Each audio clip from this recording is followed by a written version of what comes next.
Welcome to another Sonic Storytime. And today's story focuses on the concept of trust and the reason that you should have a lack thereof. Stick around.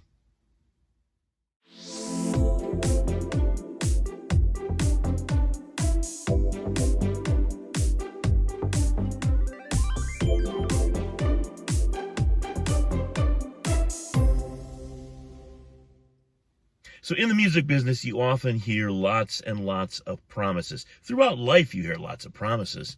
In any walk of life, in any business, in any venture, people love to promise the moon and deliver dirt at best. But in music and logistics, you get lots of things that are just not true. And I learned years ago after a series of incidents to not trust really anything that someone tells you.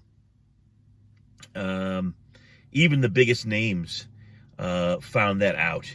Van Halen was roundly and largely mocked back in the 80s when people heard about their contract rider and the green bowl of M&Ms that was supposed to be in every dressing room. But the point of the green bowl was not because they were picky, crazy people or they insisted on only having green M&Ms. The point was that was a barometer.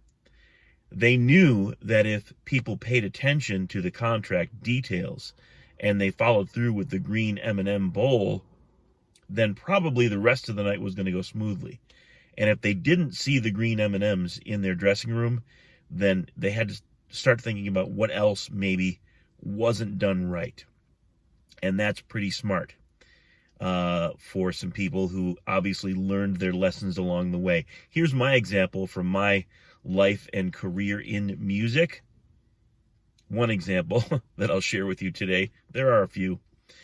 But many years ago, as a young drummer, I was pretty busy and just starting to really crack the scene locally and regionally as a live performer and in the studio. So that was when the studio scene was a thing outside of New York, Nashville, and LA. And you could almost have like a local career doing that because it was a very small coterie of people that were doing that. That was long before the digital revolution and everyone having a studio in their house, which was really just a computer in the corner of their house with a USB mic. But anyway, I was pretty busy. And I was pretty excited about that time period in my life. And I had a couple of different drum sets that I could leave at different locations. I had a stick bag in the car with me at all times because I never knew if I was going to get a call to fill in or do something at the studio or do something live with someone else. And at one point, I was doing a show up in Canada. And I was just a good enough reader and still am. I'm not good really at all, but I was good enough to cut the gig, and I can do the same today, because I'll put the time in to learn the tunes and make sure that I know what I'm doing. But I was doing a show up in Canada. I believe it was Sugar Babies, which is a pretty raunchy burlesque show, which I didn't know at the time. But anyway, my drums were installed in a theater for 2 weeks. And my other set was committed somewhere. So I was crossing the border daily, going up to Canada. And St. Catharines, I believe it was. Playing in a theater up there, rehearsing, and then doing 2 weeks of shows. I think they were long weekends, maybe, Friday, Saturday, Sunday, or something like that. And so I was busy. And I could not get my drums out of the theater to do something else and bring them back. It was an installation, and they were there until the run was ended. And my second set, I don't remember why, but I couldn't access that either.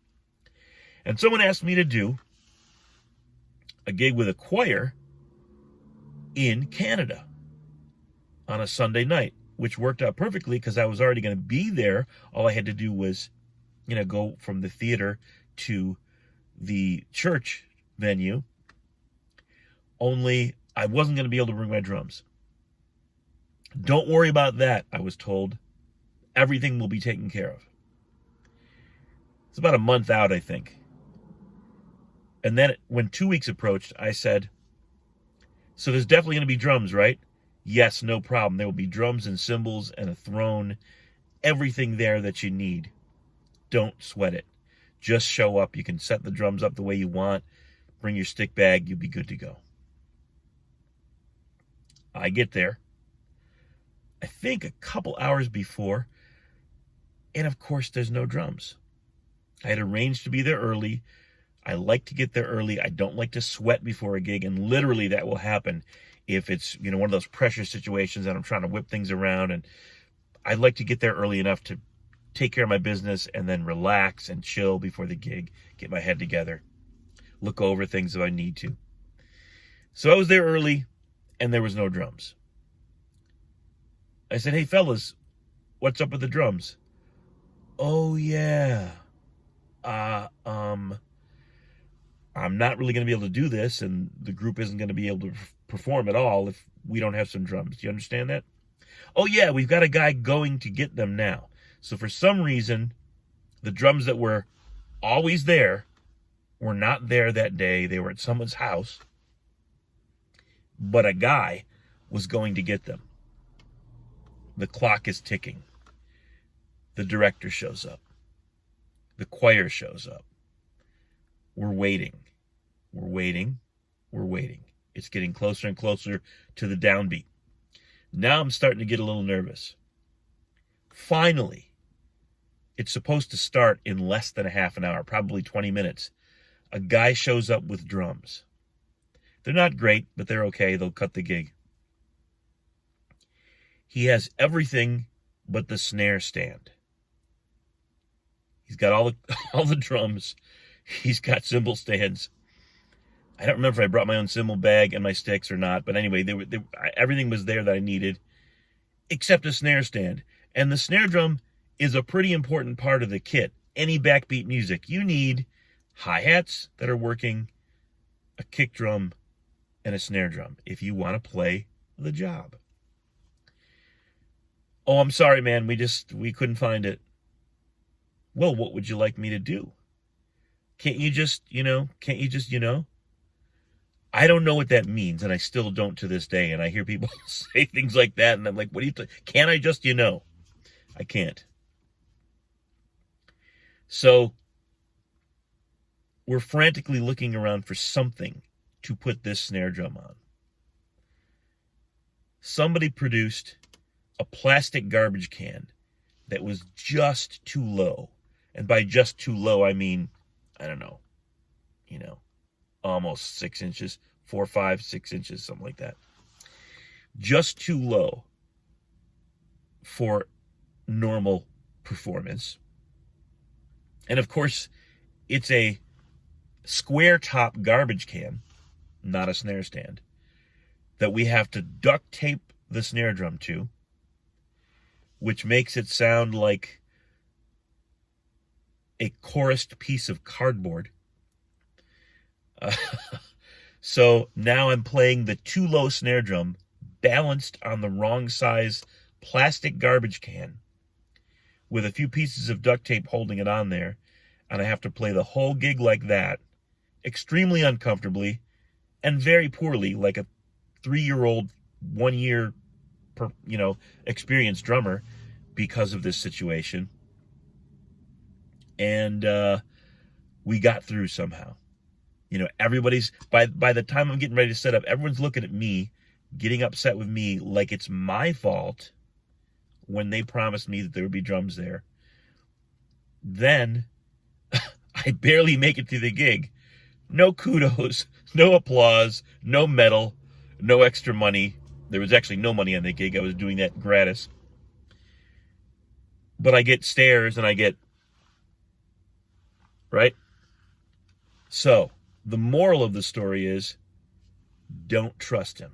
If they say there's going to be a PA there and it's all set up, no, there isn't going to be anything there. And at best, it'll be 2 little speakers on a stick, and, a realistic microphone. If they say there's going to be drums there, bring your own. Or get them to send you a picture, and then make sure you bring at least the basics so you have a kit to cover. right? Whatever they tell you there's going to be there, there isn't. And you backline guys, you guys who are supposed to be providing backline for these gigs, make sure you get good quality serviceable equipment that people can play on. It doesn't have to be the best unless, they're a big enough act to demand certain equipment. Make sure the bass amp works. Make sure the guitar amp works. Make sure the drums aren't going to fall apart. Okay? All right. So the moral of the story is, in this case, don't trust them at all. We'll see you next time.